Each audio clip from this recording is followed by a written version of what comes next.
Hey everybody, you're watching the Mud Guy RC. I'm the Mud Guy. I'm the bear. And she's not digging these new uniforms. I'm not digging these new uniforms. What do you think? What do you think? We got our name tags on here. Mud Guy, the bear. I just figured, you know, every time I make a video, I gotta wonder what I'm gonna wear. I figured we just have a uniform, wear the same thing every episode. So what do you think? Feeling very drab. Sullivan Uniforms from SullivanUniforms.com from San Francisco. They got these shirts here in 7 days with the name tags on. So they iron very easily. So anyway, we got a cool show for you today. The one thing we're going to talk about is the maiden voyage of Monkey's Traxxas Blast. This is the Blast here. Not to be confused with the Spartan. That's the bigger boat. This is the Traxxas' entry grade boat. And let's talk about it. Hit on a few points. It's got a brushed motor in it. Takes a 6-cell battery right here. You can't use anything higher than a 6-cell battery. The speed controller can't handle it. One thing we did. Oh, here, let me show you the remote. Right here, comes with their little stick controls. Why do they always make remotes to look like boom boxes from the 80s? This is actually a flashback to the 80s. I have Futaba controllers that look just like this, but I don't know. I just think they think maybe I feel like we should be looking like Michael J. Fox. I don't know. Yes, it looks like a boombox from the 80s. Why? I don't know. Flashy. I know. Traxxas has very loud graphics and displays, and they like their things to be flashy. But anyway, this is the remote. So there's no answer. No, I don't know. That's a good question. You comment below. The one thing we did that was a mistake was and you'll see this in the video, we mounted the GoPro to the top of the Blast, and you know, I kind of thought it might be a little heavy, and it was. I mentioned it on the way out the door. Yeah, it's top heavy, and the first turn it kind of dunks it, and you see footage of that. But it is a cool boat. What do we have? Well, you know, you put the life vest on it too before you went out. So. Yeah. This is the GoPro floaty back door. I wasn't going to go out without it. Let me tell you, that water is cold this time of year. It's April 5th. Was that yesterday, April 5th? I don't remember. It's cold. The water is cold. And I took my waders with just in case I had to go in the water. But by the time it happened, the boat was already floating out to the middle of the lake, and I needed to get it right away. So I went out in my skivvies and retrieved the Blast. But one thing I want to tell you with this boat, Monkey he's okay. I mean, it's, you know, like any other RC, he's got his learning curve, but you don't want to beach it because I don't know if you can notice here, it doesn't have a propeller. We already shredded the new propeller. The minute you beach it, that's the end of the propeller. So don't beach the boat. We have lots of plans that we're going to go kayaking with this boat, and so we won't have to put it in anywhere near the beach. We actually have a boat. We have a 1-to-1 boat. So that's probably where we're going to do a lot of our RC boat videos, and definitely going to have more boats this summer. I like driving boats, RC boats. So look at the shop. Yeah.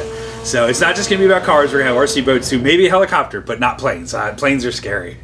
Okay. Helicopter? So yeah, maybe a quadcopter or something like that in the future.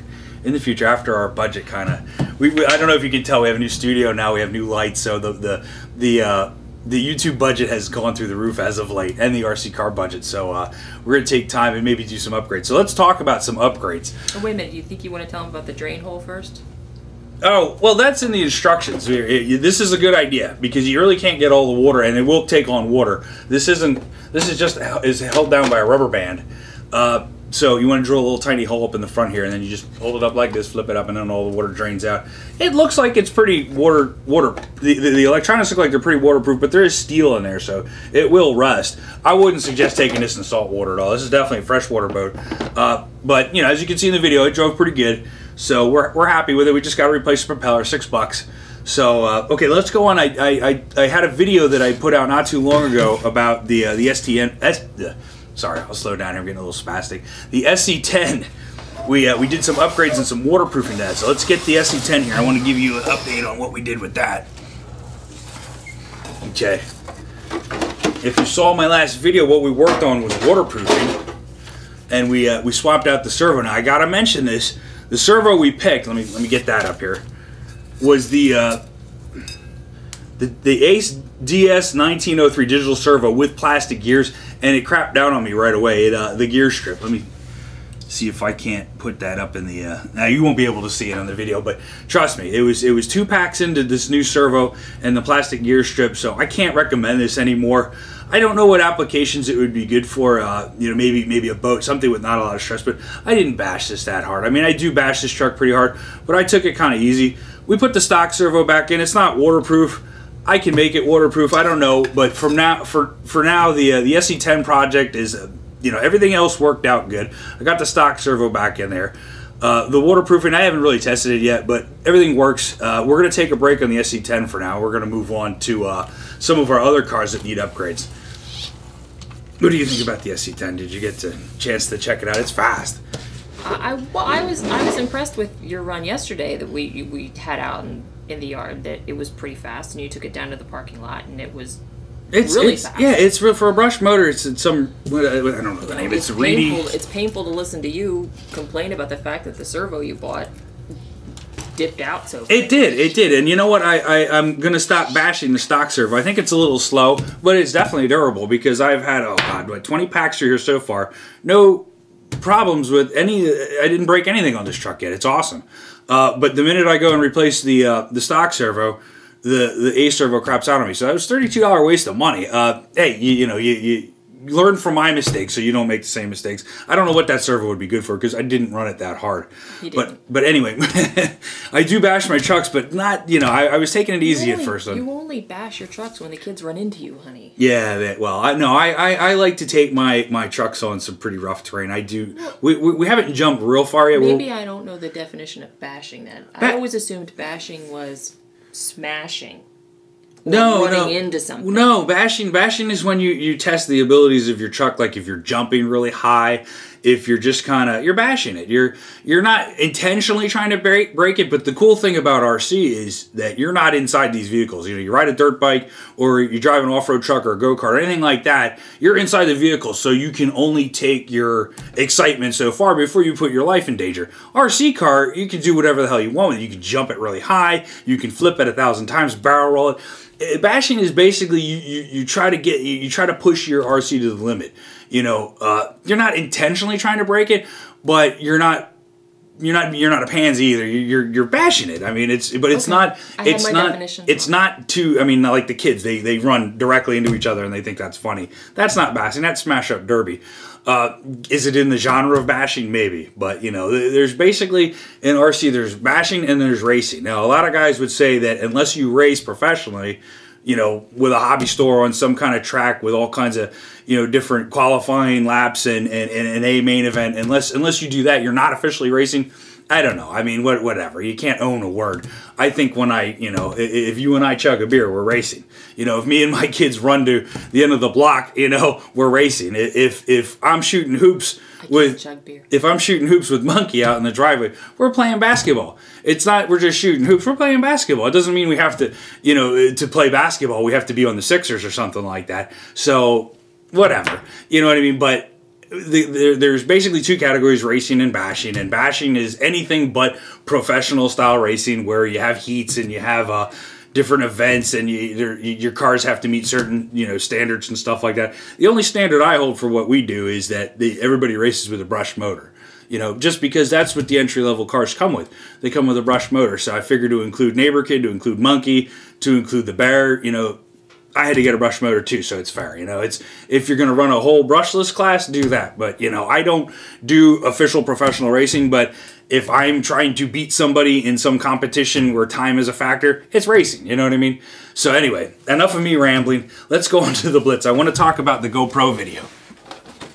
So we get the Blitz here. Now, we mounted the GoPro on the. Let's see. I want to make sure you guys can see this pretty good. On the overtray, and one of the issues with the overtray is you have rock. Take the wheels down, honey. Okay. There. Yeah, you have a rock here, and you're gonna get shake when you have GoPro mounted to any RC. But the way you can tell if it's shaking too much is your RC in the video should look pretty stable. And, you know, the surroundings, they're going to bounce and shake and whatever as the RC goes through its environment. But with this mounted to the over tray, you have a little bit too much rock back and forth. That's why our video was a little bit too shaky. I don't have another solution because I really like the way this thing is. I don't necessarily like the way it's mounted, but I like the view that I get from this location. And to use my over tray, this is pretty much how I'm going to go with it for now. So my goal is to maybe stiffen this a little bit here with some shoe glue and stuff like that. But I think for our race applications, I think it's going to be okay. Did you just quote the word race? Yeah, race, because you know, we don't want to offend anybody that actually does real racing as opposed to our fake racing. But anyway, I can already see the ugly comments coming in now. Sorry. So that's pretty much it. You know, it's a family-friendly show. No ugly comments. Yeah, no ugly comments. This is for kids and newbies. I said that in the beginning. You know, I'm not admitting to be anything more than who I am, which is a newbie just like you guys. I like to make videos. I'm a newbie. Yeah. Well, if you consider there's 3 classifications, newbies, intermediates, and advanced people, I'm a newbie that's trying to get into the intermediate range. I'm better at making videos than I am at talking about RC cars. I mean, sometimes I think this shouldn't be any kind of educational show about RC cars. It should be called, you know, watch me F my shit up, you know, because it's, you know, that's more, I feel like, you know, every time I try to upgrade something, it ends up being a bad idea, but that's how you learn, you know what I mean? Now, the best way to learn and still be into the hobby is to not spend a lot of money. And I'm kind of upset about the servo. That was $32 that we could have spent on something else. But you live and you learn. So, how you doing? Well, I'm wondering if there isn't another way to stiffen up this over tray without using shoe glue. Well, what I was thinking of doing is putting. There's a technique where guys, they put drywall tape and then they back it with shoe glue, and it makes a body more rigid. I think if I do it here, maybe I could get this to rock a little bit less. But like I said, I mean, we're gonna have all kinds of cool GoPro videos in the future. But the way this thing shot through the windshield, that's the view that I want to get for racing. So I think this is the only way I can really do it now, unless I eliminate my over tray, which I like. But you have a lot of room. There's a lot of space between the over tray and the applications underneath it. I was thinking maybe a piece of balsa wood.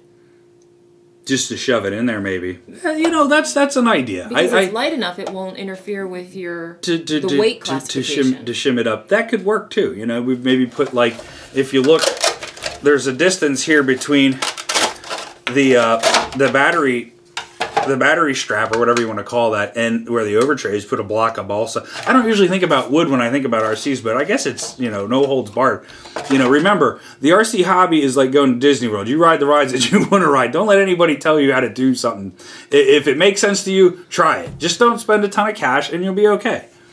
So, we covered the Blitz. There's tons of balsa wood at any hobby shop. Yeah, that's the thing. When we go to the hobby shop, we always buy stuff for the cars, and we buy balsa wood because the kids like to make little models out of balsa wood, and it's safe. So there's another little tip for you. What else did we talked about the SC10 and the Blitz? We can cut it short. I have nothing further to add. Okay, all right. Well, this is the Mud Guy. Other than I would like your support in the shirt. Yeah, no, she doesn't like the uniforms. I think they're cool. I don't know. Are we dorks? Whatever. You know. If we're dorks, what are you? If we're watching us. Don't. Here come the ugly comments. Don't. Oh, by the way, comment, subscribe, like, whatever. You know, I want to grow the channel. We're digging it. You know, I love it. I don't think she ever thought in a million years when she married me that this is what she'd be doing with her free time. You know, but the bear's cool. That one alone. The bear's cool. She got to drive a Raptor for the first time not too long ago. That's the next video that we have coming up. We're gonna start upgrading her Raptor. Little small thing. She's gonna do it though. That's what's gonna be neat about the video. It's not gonna be me. It's gonna be her putting her own upgrades on. So if you want my uniform, if you want to see a cool chick working on RC cars, stay tuned. So, all right. So that being said, I'm the Mud Guy. I'm the bear. And take care. Have a good time, and you know, stay cool. Nope.